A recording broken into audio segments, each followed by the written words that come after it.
ምርቶች 40% የሚጠፋው ወደ ገበያ ሳይወጣ በፔስቲሳይድ ነው። በነቀዝ ይበላዋል፣ ድንቾች ይበሳሉ፣ ቲማቲም ወደ ገበያ ያወጣል በሱ ምክንያት እና በብዛት የምንጠቀመው ፋርም ላንድ ላይ ፔስቲሳይድ ነው። ግን ፔስቲሳይድ ትልቅ ፋርም ላይ ለመርጨት አድካሚ ነው። በቆሎች በጣም ትልቅ ሆኖ ነው የሚያድጉት። ለዛ እነሱን ለመርጨት በእጅ የሚረጨው አድካሚ ነው። በሰማይ ላይ ለመርጨት ደግሞ ከዩኤን ዝም ብሎ ዶኔት የሚደረጉ ትናንሽ አውሮፕላኖች ለአንዳንድ ነቀዝ ሲበዛ የሚላክልን ሎክስቶች ሲኖሩ እና እኔ አሁን የሰራሁት በአነሳ አድርጌ ሞዴሉ በሰው ሳያበራው በአርቲፊሻሊ ኮንትሮል መደረግ የሚችል ከመሬት ላይ ሆነን ኮንትሮል አድርገን ካልኩሌት አድርገን ፋርም ላንዶች ፔስቲሳይዱ ደግሞ ከዚህ እስከዚህ ድረስ ሙሉ መያዝ እንዲችላል የባትሪው ሎኬሽን እንደ ኤሌክትሪክ መኪና ላይ እንደሚገኘው ከስር እናነጥፏለን። ከዚያም በኋላ ሙሉ ቦታውን ፔስቲሳይድ ነው የሚይዘው። ድሮን ካረግ ነው ለድሮን ካያችሁት እንደ ወደዛ ሲወጣ ባዶ ቦታዎች አሉ በጣም የሚቀር ለዛ ብዙ መያዝ የሚችለው ትንሽ ቦታ ላይ ነው። ይሄ ግን ካፓሲቲ ትልቅ ነው። ሁለተኛ ደግሞ አንድ ሞተር ወይ 2 ሜትር ነው የሚፈልገው ቢኮዝ ሊፍቱ የሚመጣው ዊንጉ ላይ ጀነሬት የሚደረገው ሊፍት ነው። ለዛ ኤፊሽንሲው ሃየር ነው።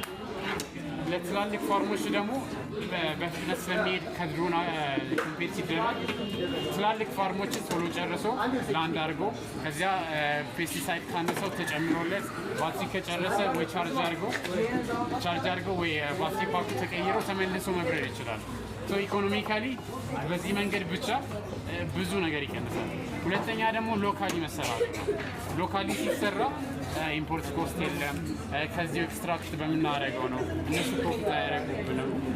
ወርክ ሌበር ደግሞ ጆብ ኦፖርቹኒቲ ነው የሚፈጥረው። ይሄ በሱ መንገድም ጠቃሚ ነው። ሶስተኛ ደግሞ ሼርድ ነው። አንድ ግዴታ አንድ ኦነር መኖር የለም። አንድ ፋርመር ብቻ አይደለም። እንደ ስቴሽን ሆኖ እነሱ ፔመንት ሲከፍሉና ከዚያ ሄዶ ረጅቶላቸው ወደ ሌላም ይሄዳል። እንደ ቢዝነስ ሞዴል ሃይ ሪተርን ኢንቨስትመንት ላይ ሪተርን አለው።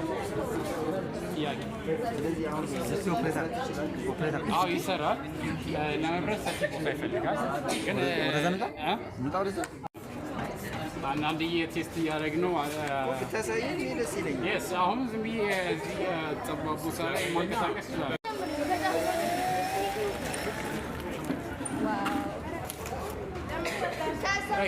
ዝም ብዬ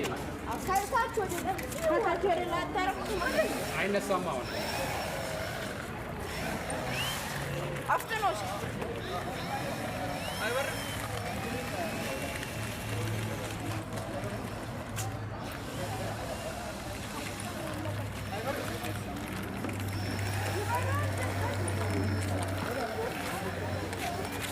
ኮንትሮል ሰርፌሶች ሁሉ ይሰራሉ።